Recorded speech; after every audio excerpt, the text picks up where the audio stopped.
وحده لا شريك له وأشهد أن محمدا عبده ورسوله صلى الله عليه وسلم. قال الله تعالى في كتابه الكريم: يا أيها الذين آمنوا اتقوا الله حق تقاته ولا تموتن إلا وأنتم مسلمون. يا أيها الناس اتقوا ربكم الذي خلقكم من نفس واحدة وخلق منها زوجها وبث منهما رجالا كثيرا ونساء واتقوا الله الذي تساءلون به والأرحام إن الله كان عليكم رقيبا. يا أيها الذين آمنوا اتقوا الله وقولوا قولا سديدا يصلح لكم أعمالكم ويغفر لكم ذنوبكم ومن يطع الله ورسوله فقد فاز فوزا عظيما. أما بعد، فإن أصدق الحديث كتاب الله وخير الهدي هدي محمد صلى الله عليه وسلم وشر الأمور محدثاتها فإن كل محدثة بدعة وكل بدعة ضلالة وكل ضلالة في النار. أعاذني الله وإياكم من الضلالة ومن النار. أيها المسلمون عباد الله إخواني في الدين rahimani wa rahimakumullah. Alhamdulillah, pada kesempatan malam hari ini insyaallah taala kita kembali melanjutkan daripada pembacaan sebuah transkrip muhadarah dari Syekh Al-Allamah Abdul Aziz bin Baz rahimahullah taala, yang kitabnya ataupun muhadarahnya diberi judul Al-Qawadih fil Aqidah wa Wasail As-Salamah minha.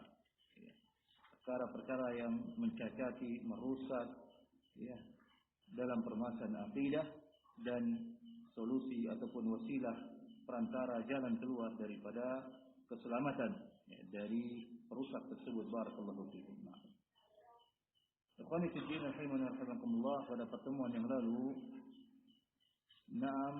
Syekh Abdul Aziz bin Baz rahimahullah taala telah memberikan penjelasannya kepada kita, yakni terkait tentang perkara yang bisa mencacati, yang bisa merusak akidah namun tidak mengeluarkan seseorang daripada keislaman. Dan di antara contohnya telah disebutkan pula oleh Syekh Ibn Baz rahimahullah taala, yaitu adalah kebid'ahan. Contoh perkara bid'ah. Tentunya juga pada pertemuan yang lalu Syekh juga langsung menyebutkan seperti contoh bid'ah al-ihtifal, yaitu bid'atul maulid, bid'ah tentang merayakan maulid Nabi sallallahu alaihi wasallam. Tentunya ikhwan fillah rahimakumullah, merayakan maulid Nabi sallallahu alaihi wasallam ini tidak ada tuntunannya dari Nabi kita Muhammad sallallahu alaihi wasallam sehingga dihukumi dengan perkara bid'ah. Ikhwan fillah rahimakumullah, perlu diketahui barakallahu fikum. Mungkin ada sebuah pertanyaan, mengapa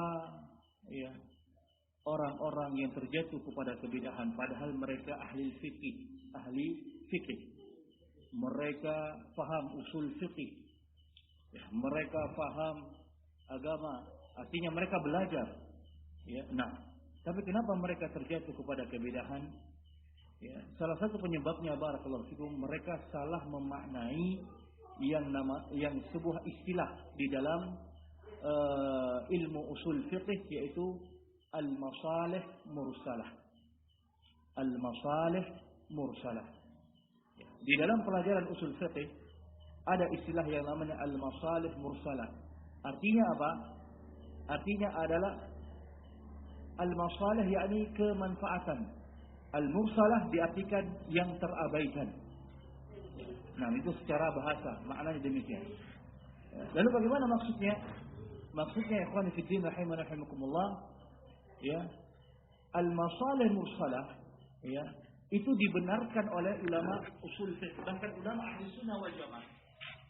Para ulama ussalaf, mereka menghidupkan yang namanya al-masalih mursalah. Al-masalih mursalah ini adalah sebuah hal ataupun sebuah keadaan, kenapa disebut al-masalih mursalah? Sebuah keadaan yang tidak ada di zaman Nabi. Tidak ada di zaman Nabi. Demikian pula dia tidak ada dalil khusus yang menyebutkan tentang keadaan tersebut. Ya. Artinya di dalam Al-Quran, di dalam hadis tidak ada dalil khusus melarang ataukah memerintahkan kepada sebuah perkara tersebut. Ya. Namun, ya, kesalahannya barakallahu fikum. Ya. Kenapa banyak yang menyimpang karena memaknai, ya, salah dalam memahami al-masalih mursalah? Mereka menyamakan al-masalih mursalah sama dengan kebid'ahan lainnya, sehingga dengan usul ini, ya, akhirnya diciptakanlah. Oh, kalau gitu boleh merayakan Maulid, karena Maulid tidak ada di zaman Nabi. Ya, Maulid juga tidak ada dalil khusus yang melarang atau memerintahkan, sehingga boleh. Padahal yang dimaksud al-masalih mursalah adalah hanya sekedar, ya, 6 sarana. Ini yang membedakan. Ya. Al-masalih mursalah artinya apa? Ini adalah sebuah keadaan, sebuah kemanfaatan yang tidak ada di zaman Nabi, tidak ada dalil khusus yang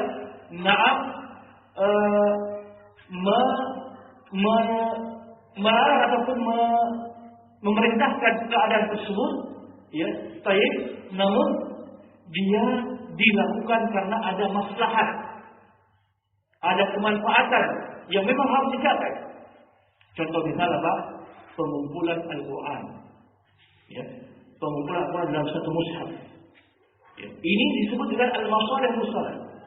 Kenapa demikian? Karena, ya, ketika itu dikhawatirkan, ya, kenapa di zaman Nabi tidak dilakukan?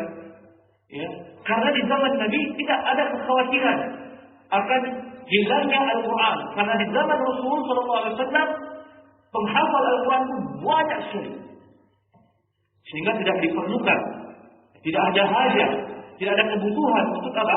Mengumpulkan Al-Quran dalam satu mushaf. Nah, kemudian barakallahu fikum, ya, tujuannya adalah hanya sebagai sarana, bukan sifatnya paten. Yang dilakukan apa itu? Dipatenkan, dilakukan terus-menerus untuk apa? Untuk dijadikan ibadah kepada Allah Subhanahu wa taala. Tidak. Ini hanya sarana mempermudah manusia untuk membaca Al-Quran, menghafal Al-Quran. Nah, inilah masalah besar. Lalu apa perbedaannya dengan Maulid Nabi SAW? Maulid Nabi SAW memang tidak ada di zaman Rasul, tidak ada dalil yang menyebutkan larangan ataupun perintah terhadap Maulid Nabi. Namun mereka melakukannya secara istimrar, terus menerus Maulid Nabi. Dan mereka yakini Maulid Nabi ini sebuah ibadah kepada Allah Subhanahu wa taala. Disinilah letak di antara kesalahan mereka yang terpapar kebid'ahan memahami al-masalih al-mursalah. Ya, di sini letak kesalahannya barakallahu fikum. Jadi mereka langsung memaknai secara umum, oh al-masalih mursalah, Maulid al-masalih mursalah, tahlilan al-masalih mursalah. Ya, nah demikian pula perkara-perkara lain yang tersebarkan dalam kebid'ahan sana. Ya. Dalam keadaan yang sekali lagi disebut dengan al-masalih mursalah adalah hanya sekedar sarana.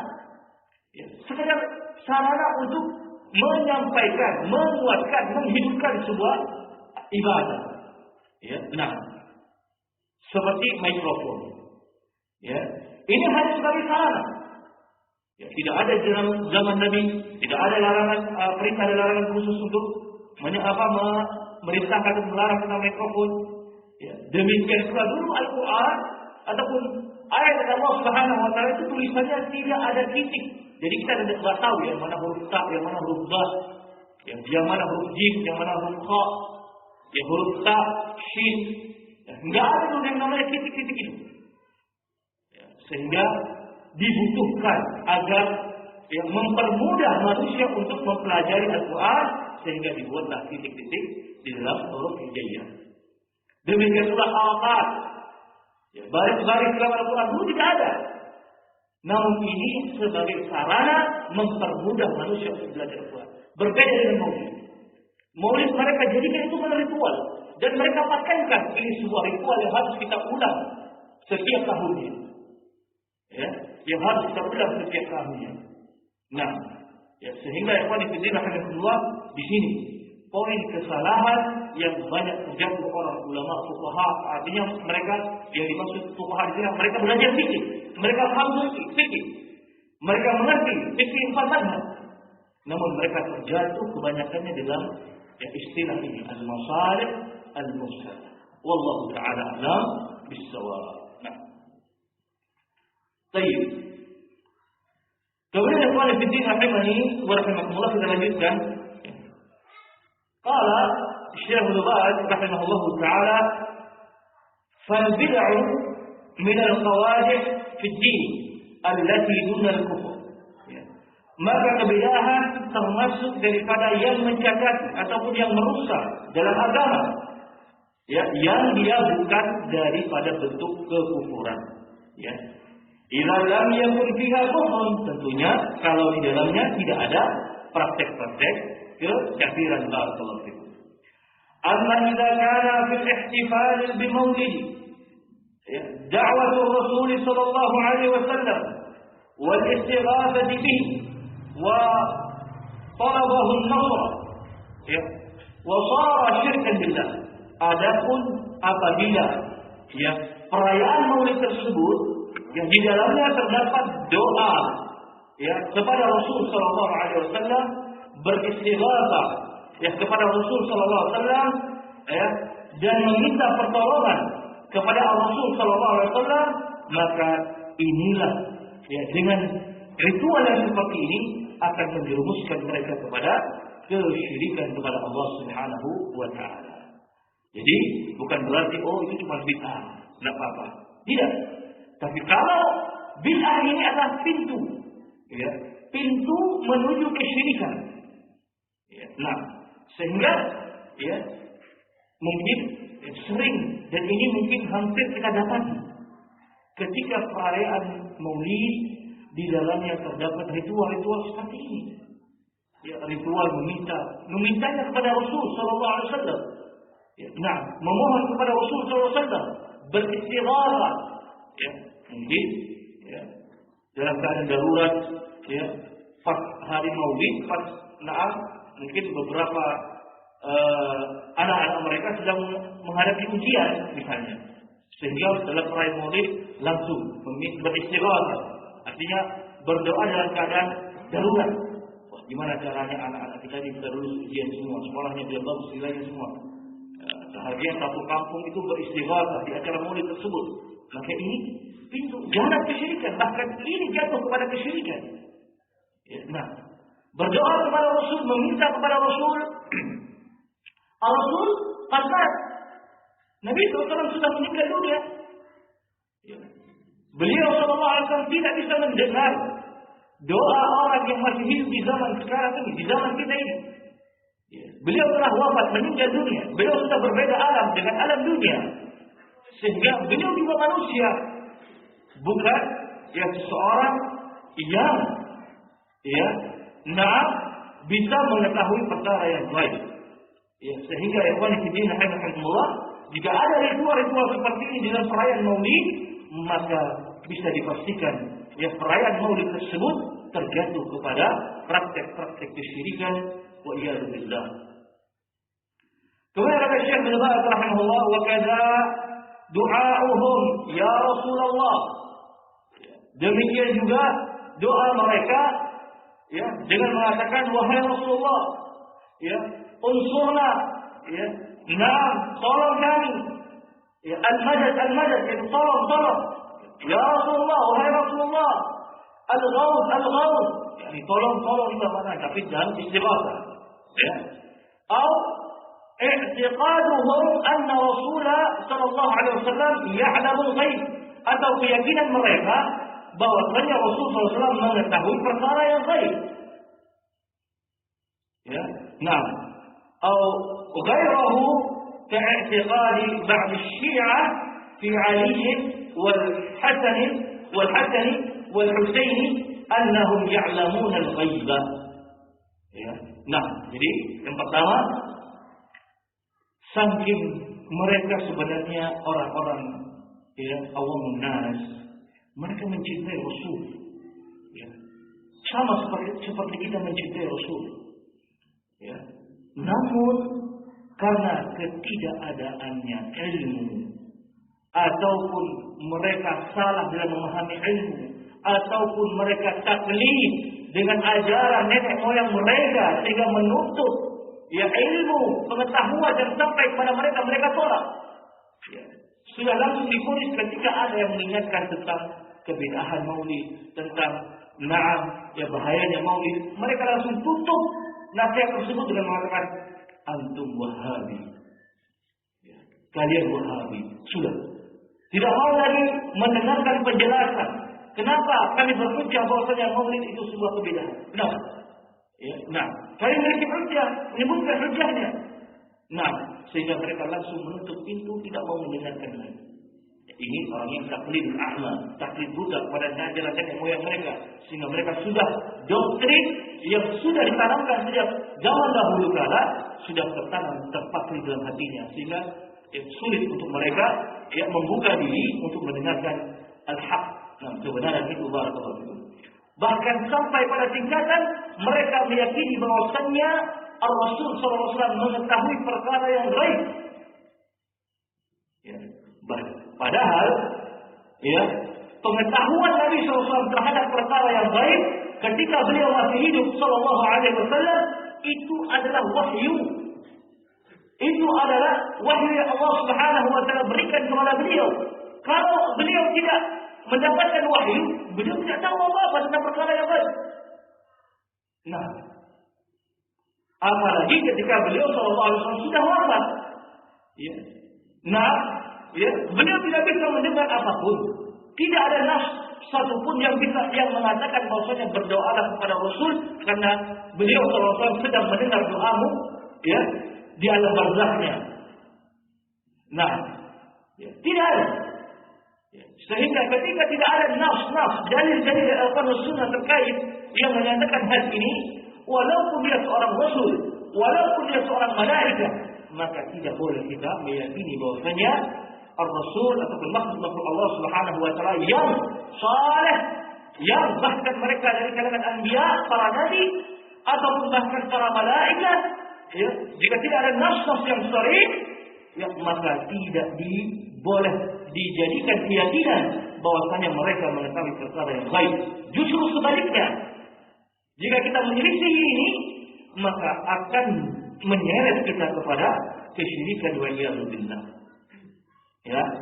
Dan Syekh bin Baz mengungkapkan juga, ini seperti keyakinan sebagian Syiah. Sebagian Syiah. Kenapa dikatakan sebagian, tidak semua? Karena Syiah juga berpecah-pecah mereka pemahamannya. Yang paling ringan pemahaman kebidahannya adalah disebut dengan Syiah Zaidiyah. Ini mayoritas penduduk Yaman. Mereka berpemahaman Syiah Zaidiyah, khususnya Yaman bagian utara. Mereka berpemahaman Syiah Zaidiyah. Syiah Zaidiyah adalah Syiah yang berkeyakinan bahwasanya Al-Khulafa'ur Rasyidun itu yang paling utama adalah Ali bin Abi Thalib. Kalau ahli sunnah siapa? Abu Bakar As-Siddiq, Umar bin Khattab, Utsman bin Affan, kemudian baru Ali bin Abi Thalib. Kalau mereka berbeda, mereka mengedepankan Ali. Baru yang lainnya, barakallahu fikum. Namun mereka tidak mengkafirkan Abu Bakar As-Siddiq. Mereka ihtiram, mereka menghormati Abu Bakar As-Siddiq. Mereka menghormati Umar, mereka menghormati Utsman. Namun mereka hanya berkeyakinan bahwa yang paling utama setelah Rasulullah SAW adalah Ali bin Abi Thalib. Ini yang paling ringan daripada pemahaman Syiah. Maka kalau yang paling ringannya saja seperti ini sudah divonis oleh para ulama sebagai ahli bid'ah, lalu bagaimana yang paling mengerikan? Bahkan dikatakan oleh Syekh, sebagian mereka ini mungkin tingkat yang paling mengerikannya. Salah satu pemahaman yang paling mengerikannya. Mereka berkeyakinan bahwasanya Ali bin Abi Thalib, Hasan ibnu Ali, wal Husain ibnu Ali, annahum ya'lamuna al-ghaibah, bahwasanya mereka mengetahui perkara yang gaib. Subhanallah. Mereka ketika hidup saja, mereka bukan orang yang mendapatkan wahyu sebagaimana Rasul sallallahu alaihi wasallam. Selama mereka hidup saja, mereka tidak tahu perkara yang gaib. Berbeda dengan Rasul, ketika hidup beliau tahu perkara yang gaib karena apa? Karena diwahyukan oleh Allah, dikhabarkan oleh Allah. Mereka ini bukan orang yang menerima wahyu. Lalu bagaimana? Apalagi ketika mereka sudah meninggal dunia. Nah, maka inilah agama Syiah yang ingin merusak Islam. Barakallahu fikum. Ya, sehingga mereka meyakini, ya, apa yang mereka sebutkan ini ataupun disebutkan Syekh Al-Albani rahimahullah taala. Kullu hadza syirkun. Semua ini, ya, adalah kesyirikan. Wa riddatun 'anid din, dan mengeluarkan seorang daripada keislaman, ya, dari agama Islam tersebut. Barakallahu fikum. Sawa'un kana fi maulid atau fi ghairi maulid. Apakah itu dalam perayaan maulid atau selain daripada ritual daripada perayaan maulid Nabi sallallahu alaihi wasallam. Nah, ya. Jadi ikhwan fillah rahimakumullah, inilah keadaan orang-orang yang terjatuh kepada kebid'ahan, sadar atau tidak sadar mereka diambang pintu kesyirikan. Ya. Kalau sudah mereka masuk kepada kebid'ahan, dipancing untuk mengajak kepada kesyirikan itu mudah sekali. Ya. Nah, pertama contoh saja. Ya. Contoh pertama mereka diajak untuk mencintai Rasul. Nah, ini bagus. Ya. Sehingga kalau kita mencintai Rasul, maka kita harus juga memperingati hari lahirnya. Ya. Lihat tuh mereka orang-orang Nasrani. Ya.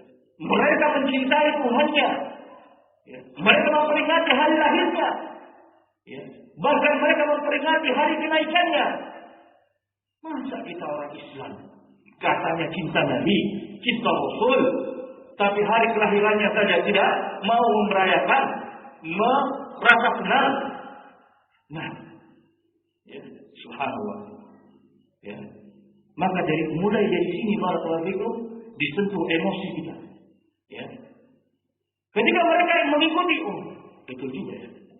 Ya, masa orang Nasara mereka bisa merayakan, kita tidak bisa. Masuk, akhirnya dia merayakan maulid. Sampai di acara maulid, langsung diajak mereka untuk melakukan ritual kesyirikan. Ya. Lihatlah Nabi kita Muhammad SAW. Beliau orang yang mengetahui, ya, apapun kejadian yang sampai akhir zaman ini, ya, dengan, ya, hadis-hadis yang datang dari beliau SAW. Maksudnya ketika beliau hidup, sampaikan hadis-hadis tentang, ya, pengetahuan beliau terhadap akan terjadi. Artinya apa? Itu kan beliau mengkhabarkan setelah beliau meninggal nanti akan terjadi seperti ini, terjadi seperti ini. Ini mereka ambil kesimpulannya bahwasanya Rasul mengetahui perkara yang gaib. Padahal itu ketika beliau hidup dan beliau diwahyukan.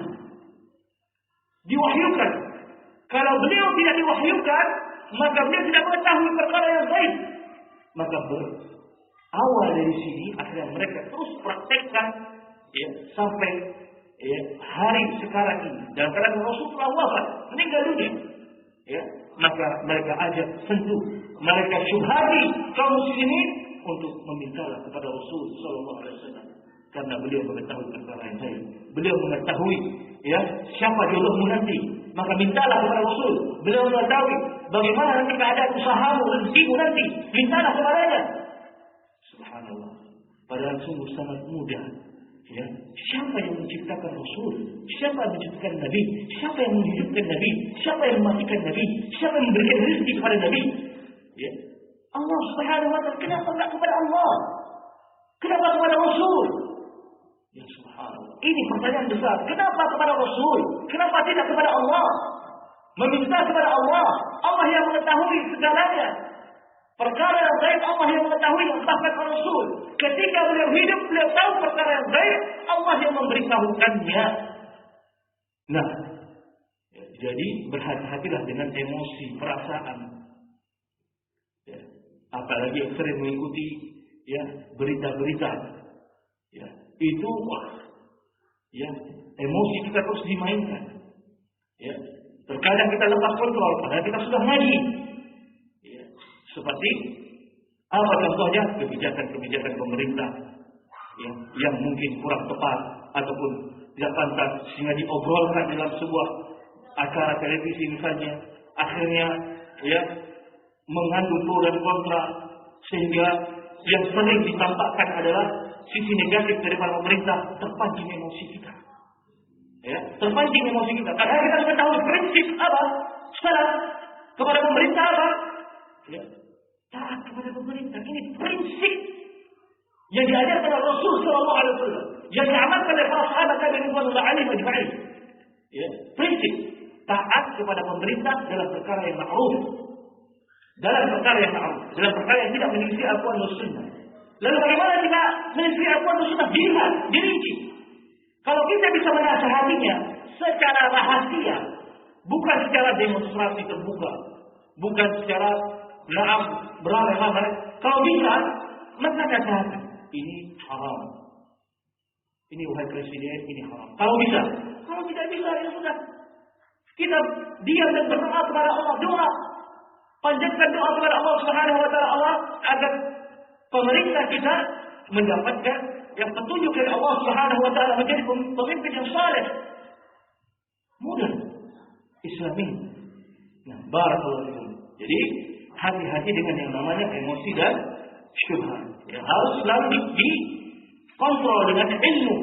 Sehingga pentingnya dari kita menuntut ilmu agama Allah Subhanahu wa Ta'ala untuk menjaga itu semua. Barakallahu fikum.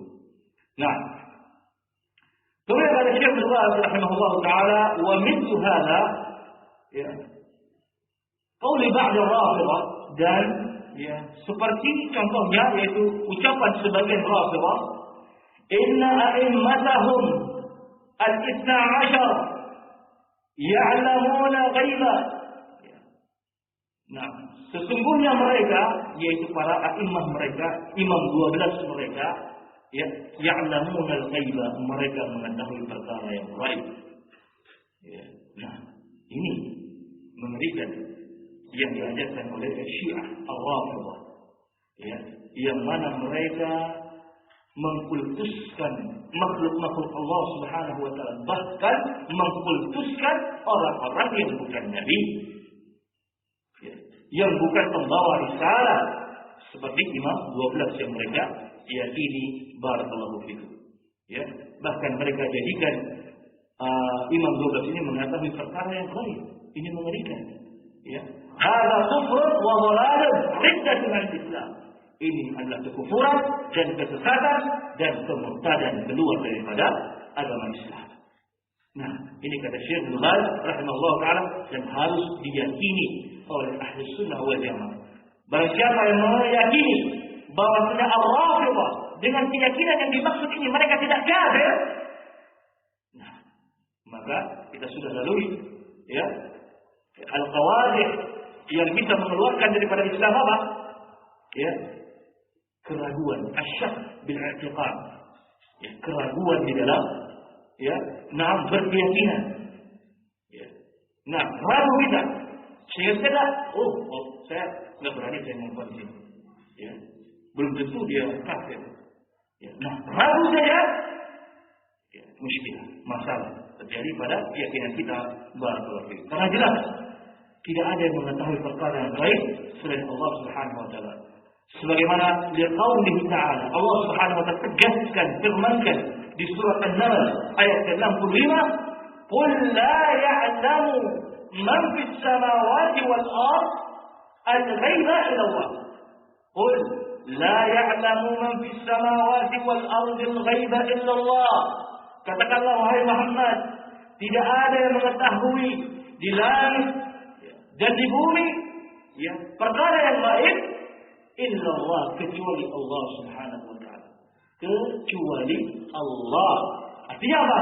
Tidak ada yang mengetahui. Semua, siapapun dia, bahkan Ar-Rasul SAW tidak mengetahui perkara yang gaib illa Allah jalla wa ala, kecuali Allah Subhanahu wa Ta'ala. Allah tegaskan dalam Al-Quran. Lalu kemana ayat ini dibawa oleh Syiah Rafidhah? Kemana ayat ini dibawa oleh orang-orang yang terjatuh kepada kebid'ahan yang berdoa kepada Rasul, yang berkeyakinan bahwa Rasul mengetahui perkara yang gaib? Bagaimana mereka menafsirkan ayat ini? Ya subhanallah.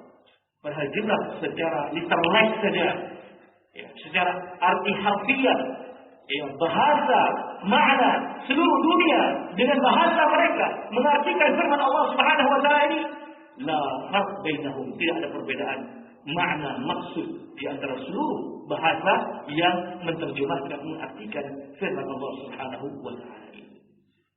Nah, sehingga yang menyelewengkan ini adalah orang-orang yang sudah tersesat akal dan pikirannya, barakallahu fikum, sehingga mereka dustakan ayat-ayat Allah Subhanahu wa taala atau mereka selewengkan ayat-ayat Allah Subhanahu wa taala kepada ya, apa yang sesuai dengan hawa nafsu mereka.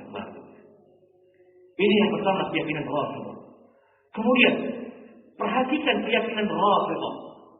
Apa bedanya keyakinan mereka, ritual-ritual yang mereka lakukan dengan ritual-ritual yang orang-orang Nasrani, orang-orang Yahudi. Ya. Mungkin antum ketahui bagaimana ketika orang-orang Nasrani merayakan hari Natal. Mereka ada ritual, untuk khususnya orang-orang gereja, ya, ada ritual drama, ya, ya, apa istilahnya itu, teatrikal, ya, bagaimana perjalanan ya Nabi Isa alaihissalam sampai mereka anggap di kayu salib. Syiah Rafidhah juga melakukan hal ini, ya, memperingati hari kematian Husain ibn Ali, ya, radhiyallahu taala anhuma, ya, di mana mereka juga membuat teatrikal, ya, kisah drama bagaimana terbunuhnya Husain bin Ali, ya, radhiyallahu taala anhu. Ya, nah, ya, kalau kita pelajari ini, ya, persis sekali mereka mengikuti, ya, apa kata Nabi SAW, man tashabbaha biqaumin fahuwa minhum. Barang siapa yang mengikuti, menyerupai sebuah kaum, maka mereka bagian daripada kaum tersebut. Maka kalau kita betul-betul meneliti, ya, kita ingatkan keluarga kita tentang hadis ini juga, ya, sebelum kita masuk lebih dalam lagi terhadap pemikiran mereka, ya, terdapat kesamaan demi kesamaan antara ya perayaan-perayaan, ritual-ritual yang diciptakan pada hari-hari ini sama dengan ritual-ritual orang kafir. Maka kami tidak mau serupa dengan mereka. Islam agama yang prinsip, Islam agama yang terbedakan daripada agama-agama yang lainnya. Sehingga kami tidak mau mengikuti ritual-ritual sebagaimana yang mereka ciptakan. Karena memang Rasul Sallallahu Alaihi Wasallam tidak memberikan contoh dan para sahabat tidak melakukannya. Barakallahu fiikum.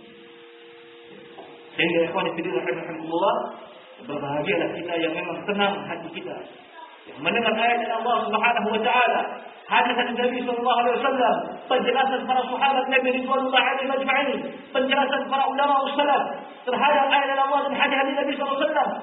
Lega kita mudah menerimanya tanpa ada penolakan, karena memang fitrah kita insyaallah taala masih dijaga oleh Allah Subhanahu wa taala. Berbeda orang sudah salah, pada posisi yang salah, mereka berdebat, ya, tidak mau disalahkan. Oh, itu kan bentuk pemuliaan. Ritual ini bentuk pemuliaan. Tidak ada penyerupaan. Tidak ada penyerupaan. Sama-sama melakukan ritual perayaan. Aid diulang. Ya, setiap tahun diulang. Maulid, ya, hari kelahiran Nabi. Orang-orang Nasrani menghidupkan hari Natal, kelahiran yang mereka sebut Yesus Kristus. Isra Mi'raj, hari kenaikan Nabi sallallahu alaihi wasallam, mereka rayakan pula kaum muslimin. Hari Paskah, kenaikan Isa alaihi salatu wasallam. Ya, yang mereka yakini Yesus yang sudah meninggal naik ke langit. Ya, hari Paskah namanya. Ishhala, apa ini? Ya, apa yang tidak bisa membedakan hati ini? Ya subhanallah. Maka Islam sekali lagi bukan agama ikut-ikutan. Islam agama memiliki prinsip terbedakan dengan agama-agama yang lainnya. Barakallahu fikum. Ya, maka ikhwan fillah rahimani wa rahimakumullah, ya, inilah, ya, apa yang disampaikan oleh Syekh Dubas rahimahullah taala terkait dengan permasalahan kebid'ahan yang bisa juga terjatuh kepada kekufuran. Ya. Karena hal-hal yang bisa menyeret kepada kekufuran kita itu siapa? Pada pertemuan itu kita sebutkan bid'ah yang nyaris terjatuh ataupun mengarah pintu daripada kesyirikan, statusnya apa? Asyirkul asghar. Asyirkul, ini kaidah asyirkul asghar. Syirik kecil. Kaidahnya apa? Setiap amalan yang dia tipis saja pintu menuju kesyirikan, maka dihukumi sebagai syirkul asghar. Seperti dia, patokannya dia. Ya. Walaupun dia dari kalangan ahli sunnah, ketika dalam amalannya terdapat riya, ingin dipuji, ya dia beramal untuk ingin dilihat, ingin dipuji, ingin disanjung, ingin mendapatkan penghormatan dan lainnya. Ini dia beribadah untuk siapa? Bukan untuk Allah Subhanahu wa taala, karena ada sebab-sebab ini. Maka statusnya apa? Asyirkul asghar. Demikian pula bid'ah. Bid'ah ini adalah pintu, ya, pintu menuju kepada kesyirikan. Ya, pintu menuju kepada kesyirikan. Maka bisa dihukumi statusnya sebagai asyirkul asghar. Bukan al-kabair, bukan. Ya, jadi kedudukannya asyirkul akbar, asyirkul asghar, baru al-kabair, dosa-dosa besar. Ya, nah, artinya apa? Asyirkul asghar, walaupun terlihat kita tidak merugikan orang lain, kita tidak mencuri, mengambil orang lain, kita tidak membunuh orang lain, ya, kita tidak menzinahi orang lain, sebagaimana al-kabair, dosa-dosa besar, maksiat-maksiat itu. Ya. Lalu bagaimana kok bisa posisi kita itu, ya, lebih tinggi daripada orang yang berzina, orang yang membunuh, bahkan orang yang menzinahi itu yang lebih tinggi daripada itu. Kedudukan syirkul asghar. Kenapa? Karena urusan kita dengan Allah Subhanahu wa taala yang kita dustakan di hadapan manusia. Barakallahu fikum. Ya. Nah, ya, urusannya dengan Allah Subhanahu wa taala. Ya. Kalau al-kabair, maksiat-maksiat ini mereka paham, sadar, ya, bahwasanya ini dosa.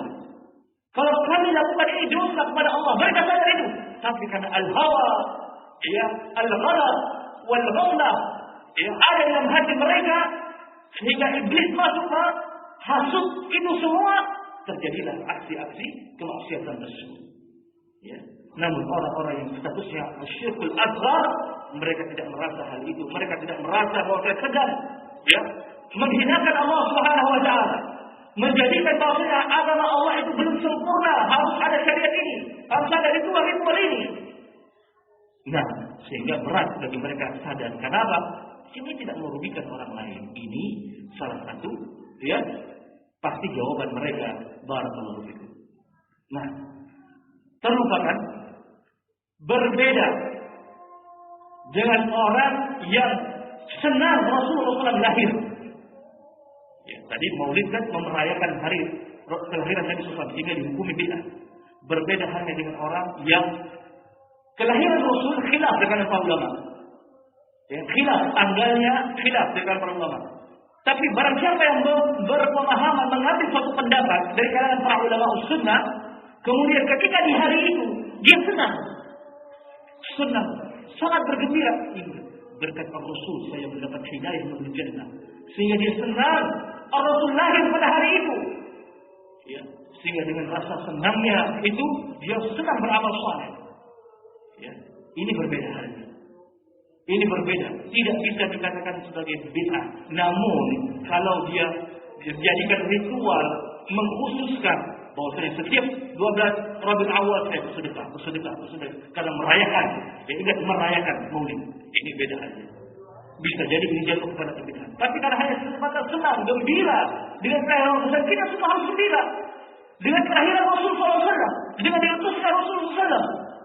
Inilah umat Islam harus gembira dengan diutus Rasulullah SAW. Namun jangan menjadikan itu ritual ibadah yang kita merayakan sebagaimana yang telah dirayakan oleh kaum muslimin pada hari ini. Barakallahu. Karena kadang akan digitukan. Antum enggak senang Nabi lahir? Ya, muslim macam apa antum ini? Ya, subhanallah. Padahal kita gembira dengan hari kelahiran Rasul, tapi gembiranya kita terkontrol oleh bukti gembira yang hak, yang benar adalah ketika kita gembira kita itu menjalankan syariat yang apa dibawa oleh Nabi SAW. Sebatas itu barakallahu fikum. Tidak lebih dan tidak kurang. Ya, tidak boleh berlebihan dan tidak boleh kita meremehkan merendahkan Ar-Rasul sallallahu alaihi wasallam. Wallahu taala a'lam bissawab. Mungkin sampai di sini dulu perjumpaan kita. Insyaallah kita akan lanjutkan pada pertemuan yang akan datang billahi taala. Wassallallahu wasallam wa baraka ala nabiyina Muhammad walhamdulillahirabbil alamin. Subhanallahi walhamdihi asyhadu an la ilaha illa anta astaghfiruka wa atubu ilaik. Wassalamu alaikum warahmatullahi wabarakatuh.